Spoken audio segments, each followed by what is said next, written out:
Shalom Jemaat Saudara City Blessing. Berikut adalah pengumuman Blessing Center hari ini. Bagi Bapak Ibu yang pertama kali hadir di gereja ini, kami mengucapkan selamat datang dan selamat bergabung. Jangan lupa, tanggal 25 Desember jam 9 pagi, kita akan mengadakan ibadah Natal kita bersama, His Banner Over Us is Love. Mari kita ajak keluarga dan sahabat kita untuk memuji dan menyembah Tuhan bersama-sama. Sekali lagi, ibadah Natal His Banner Over Us is Love yang diadakan tanggal 25 Desember jam 9 pagi. Khusus pada tanggal 25, ibadah remaja teens akan bergabung bersama dengan ibadah umum dan akan kembali berjalan seperti biasa pada hari Minggu. Ibadah hari Minggu tetap akan berlangsung jam 9 pagi. Sekian pengumuman Blessing Center hari ini. Tuhan Yesus memberkati. Silakan duduk kembali Bapak Ibu Saudara sekalian. Terima kasih untuk tim Praise and Worship yang membantu kita untuk kita bisa menikmati pujian. Sambil kita melakukan apa yang namanya kita menyembah, yang melakukan memperkatakan betapa indahnya apa yang kau rencanakan. Kata-kata lagu terakhir itu sungguh luar biasa ya. Karena seringkali kita tidak sadar bahwa Tuhan punya rencana yang indah dan baik. Karena apa? Kadang-kadang kita menemui jalan-jalan yang kurang baik, tidak baik. Tapi sesungguhnya Tuhan selalu baik. Amin.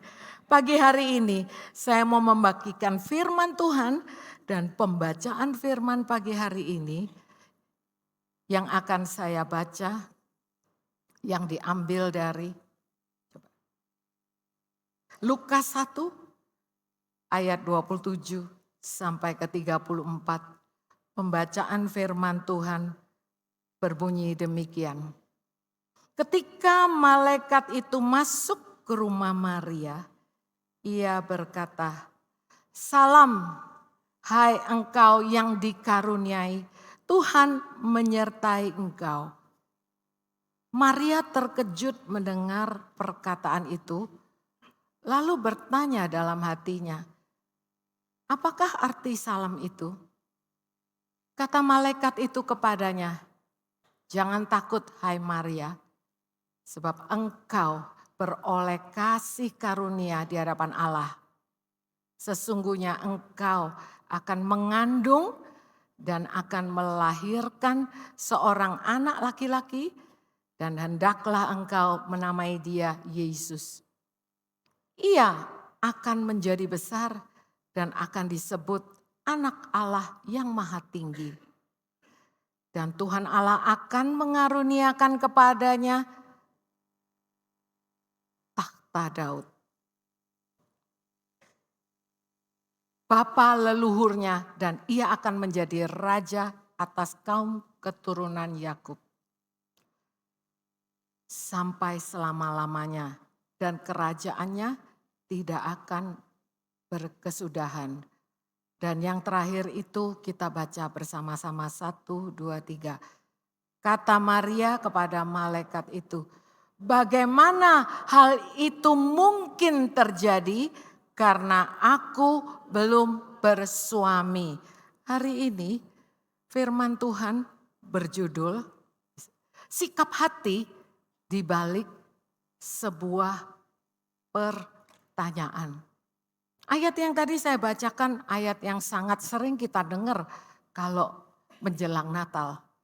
Bagaimana seorang malaikat Gabriel mendatangi Maria seperti yang tadi saya bacakan. Dan waktu diumumkan ada sebuah pertanyaan dari Maria. Sebetulnya pertanyaannya dua kalau dibaca nanti di rumah. Pertanyaan pertama di dalam hati, waktu malaikat tuh memberi salam, itu udah ada pertanyaan, tapi di hati, apa gerangan maksud salam itu? Tetapi firman Tuhan selanjutnya tadi mengatakan bahwa waktu malaikat menjelaskan kamu ini akan mengandung dari Roh Kudus dan engkau akan mengandung seorang anak, namakan ini Yesus. Ya. Lalu pertanyaannya adalah bagaimana itu mungkin?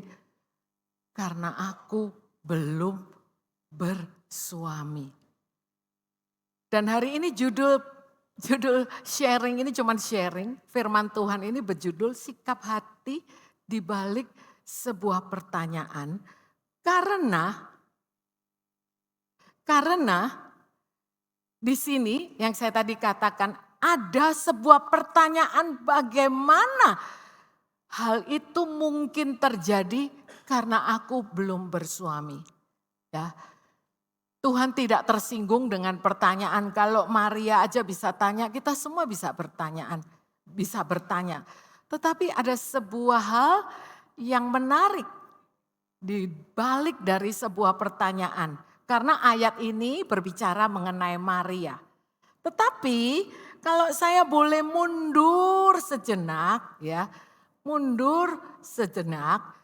di beberapa ayat sebelumnya, itu ada seorang sosok yang sama juga, yang didatangin dengan malaikat yang sama, yaitu Sakaria yang sudah tua usianya dan istrinya Elisabet.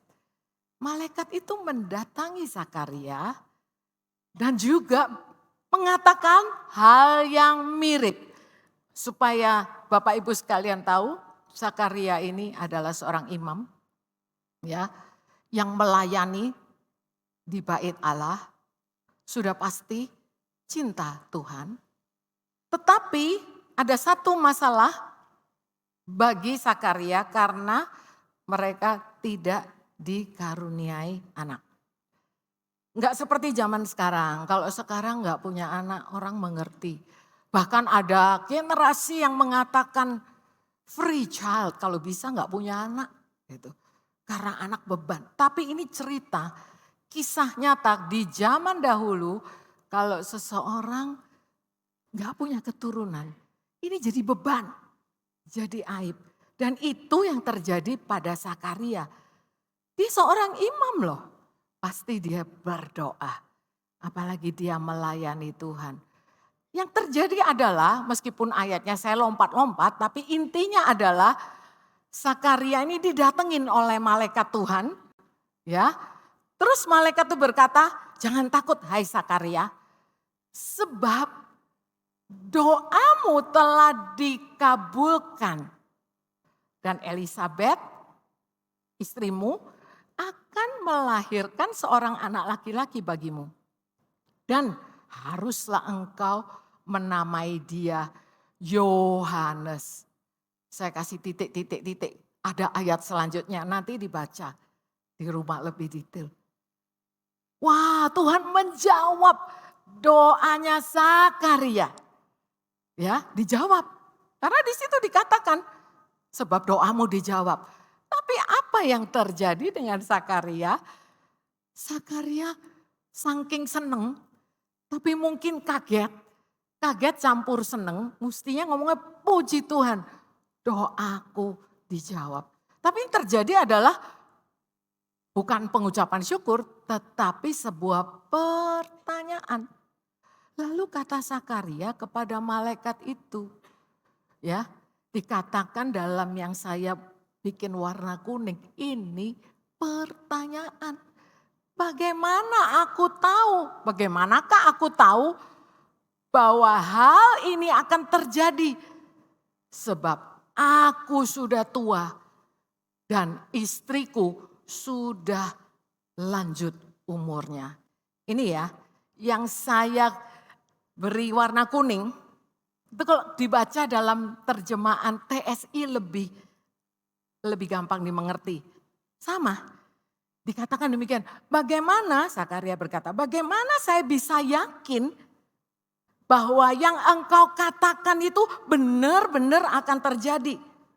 Saya dan istri sudah terlalu tua untuk bisa mendapatkan anak kandung. Ayat yang sama tapi terjemahannya lebih mudah ya dimengerti ya. Saya bacakan lagi satu terjemahan.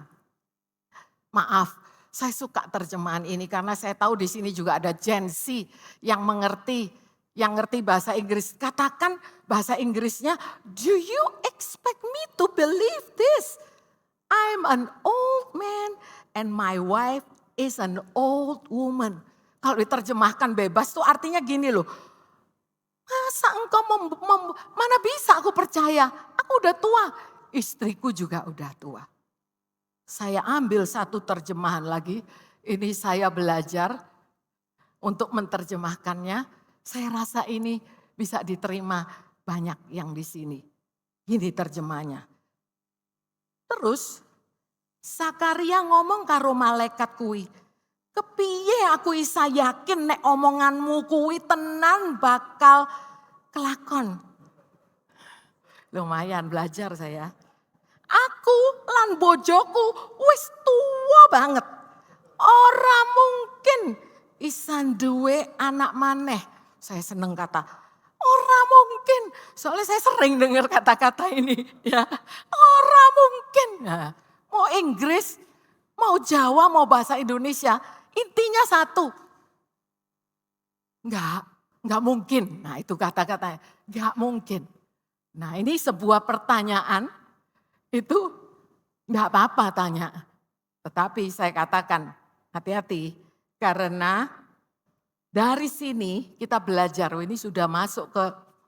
Ini bisa jalan sendiri. Luar biasa belum ya. Bagaimana seorang Sakaria ini adalah seorang imam. Ya. Dia mengenal janji-janji Tuhan, tetapi logika, keadaan, ketakutan, keadaan dia yang sudah tua mengalahkan iman percayanya.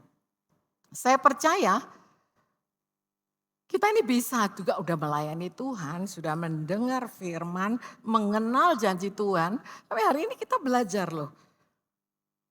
Dia bertanya, yang pertanyaannya itu fokus pada keterbatasan manusia. Nanti saya bandingkan dengan kenapa kok kalau Sakaria nanya gitu terus langsung jadi bisu, dihukum ya. Tapi Maria nanya yang sama kok nggak apa-apa gitu. Nah ini saya mau kembali ke ini karena kita belajar ya. Meskipun dia seorang imam ya. Dia fokus kepada keterbatasan manusia. Harusnya yang saya bilang, kalau doa udah dijawab, puji Tuhan. Tetapi seringkali doa yang dijawab itu tidak bisa diterima dan ngomongnya apa? Ora mungkin. Ora mungkin. Lah wong Tuhan jawab kita ngomong ora mungkin. Padahal dia yang sudah menunggu anak, yang dimana anak ini akan menjadi sesuatu yang menghapus aibnya. Tetapi dia nggak siap. Akhirnya pertanyaan ini keluar. Yaitu keluar pertanyaan. Yang mana fokus dari pertanyaan itu adalah nunjukin bahwa Tuhan itu sebetulnya nggak mungkin lah, nggak bisa. Nah, hasilnya adalah, Bapak Ibu tahu sih, hasilnya adalah dia itu jadi bisu. Nah ini sering kali ini loh. Nah ini hati-hati. Hukuman Tuhan. Saya enggak ngomong ini hukuman atau enggak. Tapi saya mau katakan. Kita sering jadi manusia. Sering seperti Sakaria. Sering salah juga. Terus habis itu. Mungkin juga kita bisa ngomong. Ya saya terjemahkan kita bisa ngomong. Tapi sebetulnya kita speechless. Kita istilahnya tidak bisa ngomong lagi, tidak ada kata-kata yang kita bisa keluarkan. Bisu, karena apa? Tuhan izinkan itu terjadi. Kalau kita bilang itu Tuhan membalas, sebetulnya Tuhan gak tersinggung dengan pertanyaan itu. Tetapi bisunya dari Sakaria ini adalah satu masa supaya dia gak salah ngomong lagi. Seringkali karena kita banyak omong, kita salah ngomong ya. Nah disinilah dikatakan ada saatnya bisu atau diem gak bisa ngomong, itu ada positifnya. Ya, ada positifnya. Nah ini dia positifnya, yaitu berdiam diri itu diizinkan Tuhan itu bukan untuk menyalahkan diri. Ya, tetapi untuk menyadarkan. Untuk membuka hati. Bagaimana bisa sadar kalau nggak buka hati? Buka hati dulu supaya kita bisa kembali dibentuk oleh Tuhan. Ya ada ayatnya, selidiki aku, ya kan? Selidiki hatiku Tuhan. Karena apa? Kadang-kadang kita tahu firman Tuhan, kita harus jaga hati dengan segala kewaspadaan. Karena dari situ terpancar kehidupan. Padahal hati ini lagi seperti Zakaria. Ragu-ragu, atau sudah kecewa, atau udah keras hati, ya, hilang pengharapan, bisa terjadi. Sehingga saat dia diam, diizinkan untuk diam, bukan sebagai hukuman, tetapi sebagai konsekuensi dan perlindungan supaya dia nggak nanya yang salah lagi, ya. Karena setiap pertanyaan itu terrefleksi. Apa motifnya? Saya katakan, bukan setiap pertanyaan, setiap pernyataan itu kelihatan refleksi dari apa yang ada di hati. Pernah nggak kita sakit hati sama seseorang yang ngomongnya tajam banget gitu ya? Pernah nggak? Dia sih ngomongnya begini biasanya orang yang begitu tuh. Saya tuh nggak ada maksud hati untuk menyakiti ya, jangan tersinggung. Saya memang orangnya begini, emang lidahku itu kayak silet tajam. Tapi percayalah aku baik. Bapak Ibu sekalian, kalau yang begitu tuh merefleksikan ya, bahwa dia juga seseorang yang terluka. Sebaik-baiknya orang yang terluka, dia akan melukai orang lain melalui mungkin perkataannya, perbuatannya. Nah dari sini kita belajar bahwa kita perlu ya, kadang-kadang kalau udah salah, berdiam diri. Ini berdiam diri yang benar, bukan untuk diam diri, hanya sekedar menjauhkan diri, tidak mau berhubungan dengan orang yang menyakiti. Sejenak gak apa-apa, tapi kelamaan kita berdiam diri tidak mau bertemu dengan orang itu masalah lain. Tetapi saat kita sendiri, kita bukan menyalahkan diri, tapi Tuhan selidiki aku. Tuhan waktu kita menyendiri itu kita mulai tanya, Tuhan melalui Roh Kudus apa ya yang kurang? Mungkin ada yang terlewatkan. Kalau Zakaria bisa tanya dan menyelidiki waktu dia diam, saya percaya nggak tercatat, tapi dia ya merasa, Tuhan aku tuh salah nanya ya. Salah nanya, ternyata pertanyaanku mengandung keraguan bahwa engkau tidak sanggup. Padahal aku berdoa dan engkau menjawab, tetapi aku bukannya bersyukur. Mungkin Zakaria juga dalam masa diamnya itu, dia menguji hati, dia mengisi kembali hatinya yang penuh keraguan, yang penuh dengan gejolak, galau, resah. Kembali dengan keyakinan bahwa Tuhan itu baik. Dan di dalam saat kita diam ini, firman Tuhan bisa menuntun. Saya percaya di dalam kita tenang, ya, kita belajar bukan hanya melihat siapa kita hari ini, kesalahan apa yang kita sudah lakukan. Tapi kita bisa merenungkan dan menyanyikan seperti kata-kata lagu yang terakhir. Begitu indah. Apa sih yang bisa menjauhkan kita dari kasih Tuhan? Kemana aku pergi? Hadirat Tuhan. Selalu tangannya itu bukan memaksa. Tapi terulur. Supaya kita kembali kepadanya. Seseorang yang sedang berjalan seperti Zakaria. Melakukan tugasnya dengan sungguh-sungguh. Tidak rentan. Maksudnya semua orang rentan. Bisa berjalan dan salah jalan. Bisa membuat kesalahan. Tetapi itu bukan alasan untuk kita tidak kembali kepada jawaban atau tuntunan dari Tuhan. Nah sekarang kembali bandingkan dengan Maria sekarang. Maria juga bertanya sama pertanyaannya sama kata-katanya. Bagaimana hal itu mungkin terjadi? Tetapi pertanyaan ini keluar dari motivasi hati yang berbeda motivasinya. Ya, sikap hatinya berbeda karena ini adalah sebuah pertanyaan yang keluar dari iman yang percaya dia Allah yang sanggup melakukan segala sesuatu, tapi masih ada pertanyaan yang keluar dari imannya bahwa dia nggak ngerti nih, ya apa caranya memahami prosesnya. Nanti Tuhan tuh caranya gimana? Nah sekali lagi bandingkan ya, tadi mempunyai anak adalah jawaban doa untuk menghapus aib sebetulnya. Tapi kalau bagi Maria melahirkan anak sebelum dia menikah itu justru aib. Jadi sebetulnya tantangannya lebih besar di Maria ini kalau dibilang kok hamil itu. Pertanyaannya harusnya kalau saya bisa lebih heboh, bisa lebih kritikal, ya bahkan bisa lebih mendakwa Tuhan. Apa-apaan ini ya.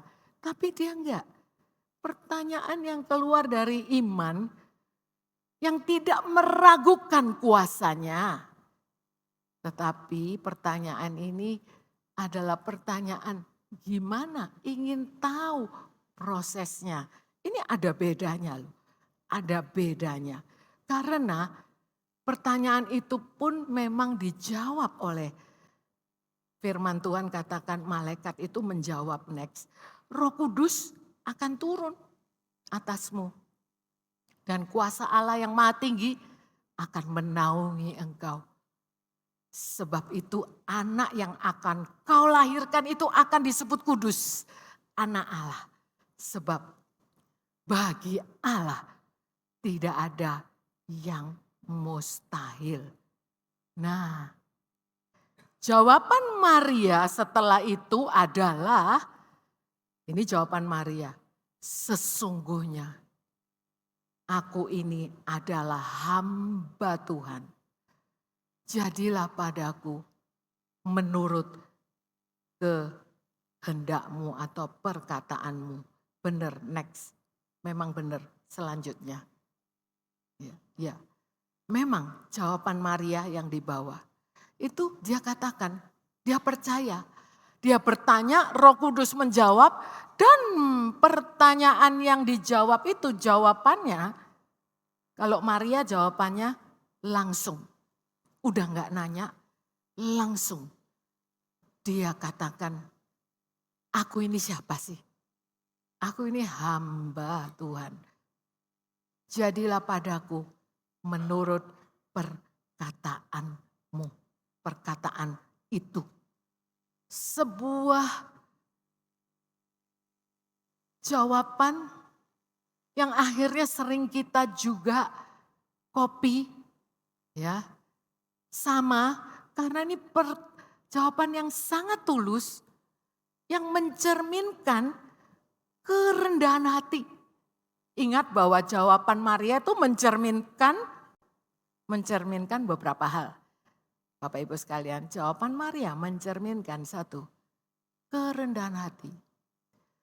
Kerendahan hati inilah yang membuat dia sanggup untuk ya udah, bukan pasrah bongkok, tapi menyerahkan diri. Meskipun kadang masih ada pertanyaan, tidak memahami prosesnya. Tetapi yang kedua adalah menyerahkan diri.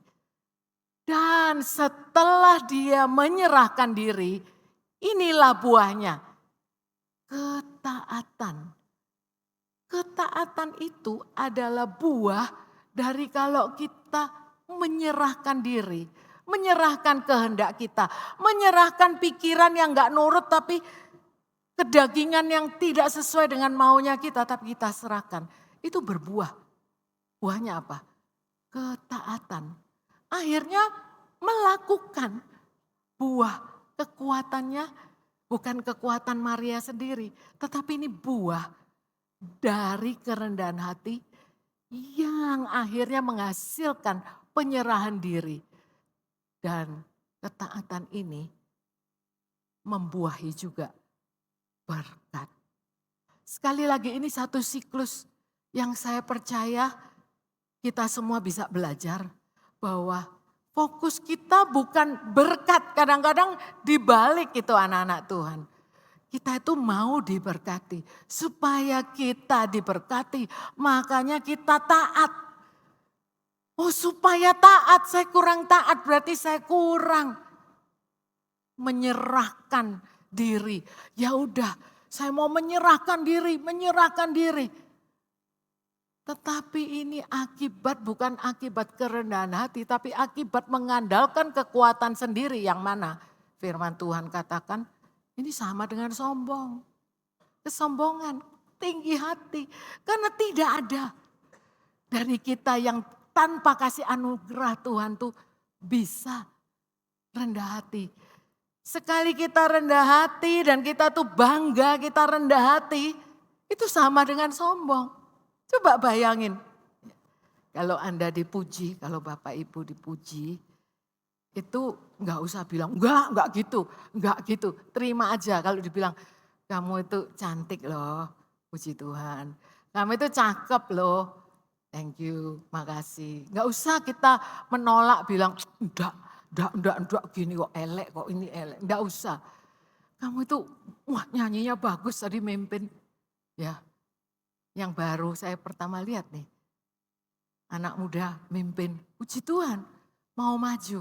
Kalau nanti ada yang muji. Puji Tuhan suaramu bagus. Terima itu, terima kasih. Itu enggak nyombong. Terus kalau kalian bilangnya, enggak suaraku elek. Itu sama dengan sombong. Ya. Jadi kita tuh perlu terima. Tapi rendah hati itu adalah mengikuti kehendak Tuhan. Ya, menyerahkan diri dan akhirnya bisa taat. Jangan dibalik supaya kita dapat berkat. Terus kita itu benar-benar mentaati, ngotot mentaati pakai kekuatan sendiri. Capek sendiri. Akhirnya karena capek sendiri, sering ngomong, wes pokoknya ikut firman Tuhan, berdoalah. Ini jawabnya apa? Ora mungkin tadi katanya, ora mungkin. Negatif jadinya. Karena apa? Kita tuh mengejar sesuatu. Natal ini ada yang kita kejar, keteladanan Maria. Jadi perbedaan utama dari pertanyaan Zakaria dan pertanyaan Maria ada di sikap hati, motivasi hati. Ya. Pertanyaannya bisa sama, tetapi apa yang memotivasi? Itu kadang manusia itu tidak bisa ditebak hatinya, apalagi wanita. Ya, susah gitu. Apa sih maunya? Karena apa? Hati itu dalam sekali dan yang tahu hanya Tuhan dan engkau sendiri. Tapi kalau udah lama menikah, lama-lama harusnya engkau harus mengerti pasanganmu ya. Kalau orang lain gak ngerti pasanganmu, maklum. Tapi suami, Tuhan minta engkau mengasihi istrimu, amin. Firman Tuhan tidak bilang, kamu mengertilah istrimu. Karena apa? Istri sulit untuk dimengerti kadang-kadang. Amin, ya bapak-bapak amin. Karena saya seorang istri, saya bikin suami, maumu apa gitu ya. Tapi Tuhan bilang kasihlah istrimu. Nah tadi kembali next PowerPoint mengatakan gini, iman tidak menuntut. Iman tidak menuntut pemahaman yang sempurna, tetapi penyerahan yang sepenuh hati. Saya percaya ini perbedaannya antara Zakaria dan Maria. Ya, saya percaya di sini semuanya suka membaca firman Tuhan. Ya, belajar firman Tuhan, memahami firman Tuhan, bagus. Tetapi kadang-kadang justru melalui ini kita belajar. Imam seperti Zakaria, gembala seperti saya, itu enggak sempurna. Tetapi puji Tuhan, Tuhan tidak menuntut pemahaman yang sempurna. Tetapi penyerahan yang sepenuh hati. Bukan penyerahan yang sempurna karena Tuhan tahu kita nggak sempurna. Tuhan tahu hati kita babak belur. Dari kecil sampai besar disakiti terus. Trauma terus. Kejadiannya buruk terus. Hati bisa hancur.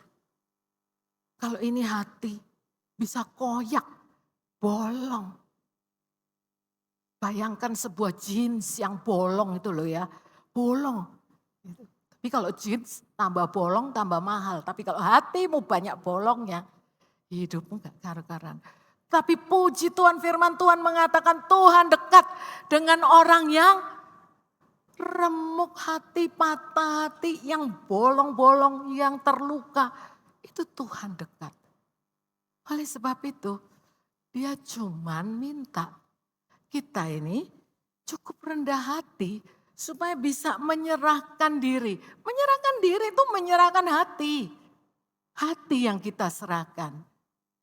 Karena kalau kita sudah serahkan hati, maka pelan-pelan pikiran kita lebih tenang. Ada damai sejahtera yang melampaui akal pikiran. Di keadaan yang susah pun tetap bisa mengucap syukur. Di dalam keadaan duka, betul berduka, tetapi bisa ada sukacita ilahi. Di dalam resahnya ekonomi yang naik turun begini, yang katanya ramalan akan tambah buruk, tetap punya pengharapan bahwa kalau Tuhan yang memimpin hidupku, maka Tuhan yang akan menyediakan segala kebutuhanku. Firman Tuhan katakan, memang kita perlu bekerja. Bekerja itu sebetulnya bukan untuk mendapatkan gaji dan uang. Bukan. Bekerja itu memuliakan Tuhan. Sebagai manusia kita semua harus bekerja. Orang yang nganggur tidak bekerja, tidak memuliakan nama Tuhan. Tapi orang yang nganggur karena habis di PHK, itu Tuhan dekat. Tuhan dekat kalau engkau cukup rendah hati katakan, aku di PHK, gajiku dipotong. Ini gak cukup. Aku mau kerja tapi gak ada lowongan. Aku sudah apply melamar sana sini situ, gak ada jawaban. Kalau engkau sudah berusaha, katakan, gak usah tersinggung. Kadang orang yang sudah berusaha cari kerja, ya saya berbicara ini melalui contoh. Istri-istri, kalau suamimu sudah bekerja dengan baik, hargai. Kadang sebagai seorang suami dia punya tanggung jawab untuk menafkahi, itu berat loh. Dan saking beratnya kadang pulang itu ya capek, ya capek. Puji Tuhan kalau dapat suami yang seperti Pastor Sam. Pulang kerja masih masakin ya kan. Masih bisa menginjili anak, berdoa. Puji Tuhan. Nah, itu Pastor Sam. Tapi suamimu bukan Pastor Sam dan bukan yang gak kenal Pastor Sam. Pokoknya itu suami idaman. Tetapi engkau bisa tetap menghargai setiap keringat yang ia kucurkan. Hormati dia. Gajinya gak naik-naik. Uang belanjanya tambah sedikit. Bukankah kita istri adalah penolong? Benar? Bukan penodong. Ya, benar loh Tuhan katakan istri engkau penolong. Bahasa aslinya aja Eiser, betul ya? Wah, Eiser itu diciptakan nanti Pastor Hari aja. Luar biasa. Berarti yang ditolong itu sama yang menolong itu kuat mana? Nah, tetapi sekali lagi bukan kuat mana. Bukan kuat, bukan gagah. Tapi engkau kuat gak sebagai istri? Mendoakan. Memberi kata-kata yang menguatkan. Biar menjengkelkan tetap mengasihi. Menolong, bukan merongrong. Ya, apalagi semua saya sudah lupa ini. Tapi saya percaya hari ini kita belajar dari sebuah pertanyaan Zakaria yang dibuat bisu akhirnya. Tapi dia akhirnya ya bukan bisu selamanya. Masa-masa tenang. Masa-masa seperti kampanye itu loh, apa sih masa tenang itu? Tidak boleh banyak ngomong. Karena apa? Supaya bisa menyelidiki hati. Supaya kita bisa menenangkan diri dan meyakini bahwa apa yang kita alami ini Tuhan tahu. Tuhan tidak tersinggung, sekali lagi kalau pernah ada yang nanya seperti Sakaria. Tapi dia juga menyelidiki setiap hati. Dan dia mau kita diubahkan dari keraguan menuju keyakinan.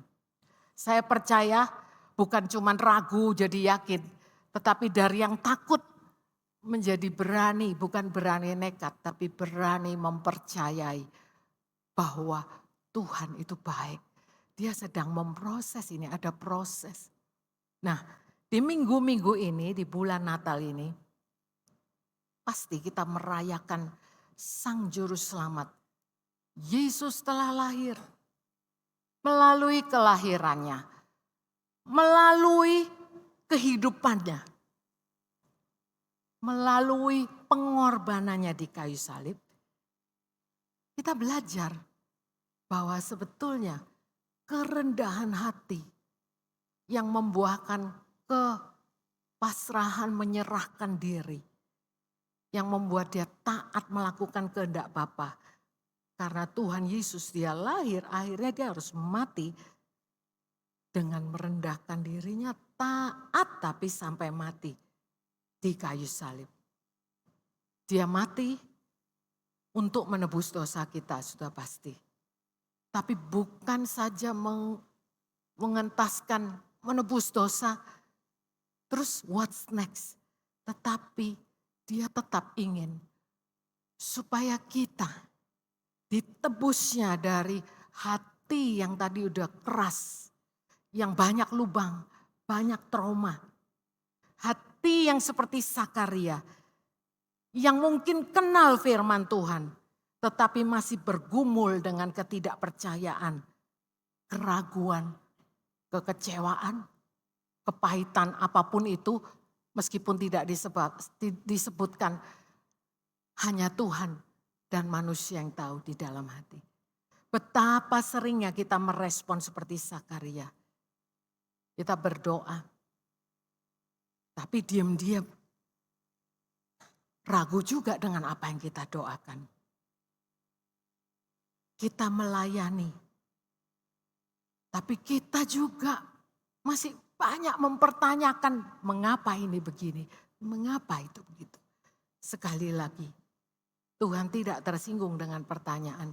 Justru melalui hari ini kita itu diminta sebetulnya untuk merenungkan firman Tuhan. Dan kalau kita merenungkan pasti ada pertanyaan. Tetapi pertanyaan yang keluar seperti Maria dari lubuk hati. Yang pengen tahu, Tuhan aku tuh mau, tapi gimana caranya supaya aku tetap bisa percaya, karena aku tahu Engkau berdaulat. Tapi gimana ya caranya supaya aku bisa mengerti, aku yang belum punya suami tapi aku hamil. Pertanyaan itu enggak masalah. Saat kita diam, tenang di hadapan Tuhan seperti Sakaria, kita juga merenungkan khususnya di bulan Desember ini. Kita bisa berkata, Tuhan selama ini aku percaya pada janji-janjimu. Aku katakan aku percaya, tetapi aku mau menyelidiki hati. Apakah ada ketakutan, kekecewaan sekali lagi, kekhawatiran yang berlebihan. Hari ini kabar baik ini datang. Bulan ini kabar baik ini didengungkan di mana-mana. Sang Juru Selamat telah lahir bagi kita. Kristus datang untuk memulihkan kita. Melalui kelahiran dan melalui kematian dan kebangkitannya, Ia mengundang kita untuk bertransformasi. Berubah dari ketakutan kepada kepercayaan. Dari kesombongan kepada kerendahan hati. Dari keinginan untuk mengendalikan beralih kepada menyerahkan diri yang berbuahkan ketaatan.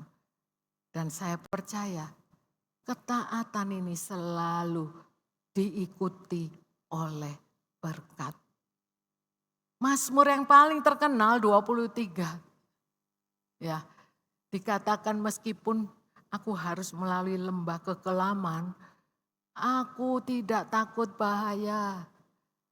Karena apa?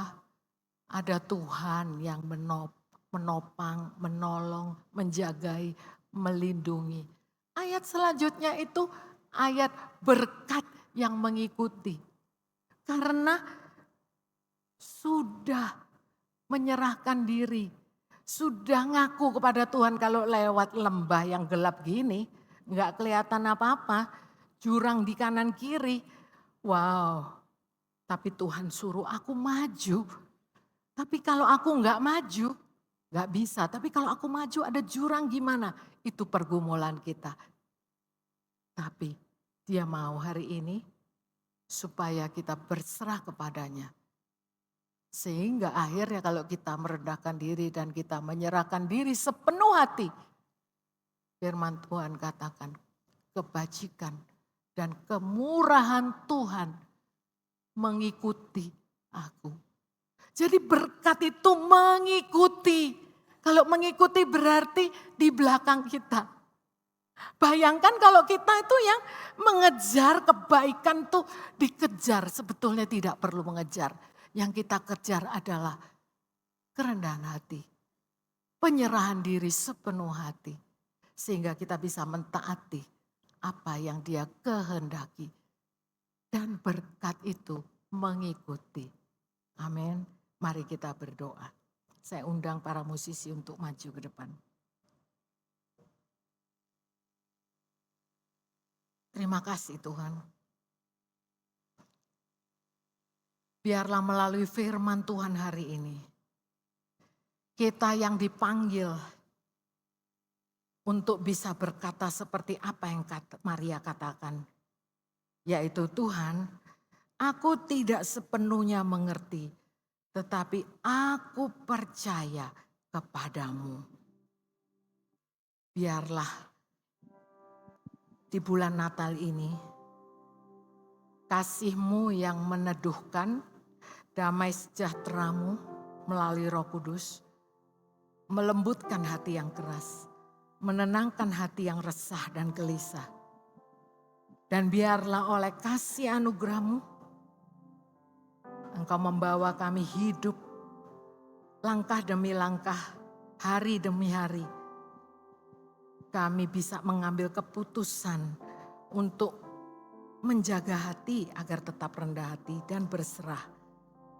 Dan hidup dalam ketaatan yang lebih dalam. Amin.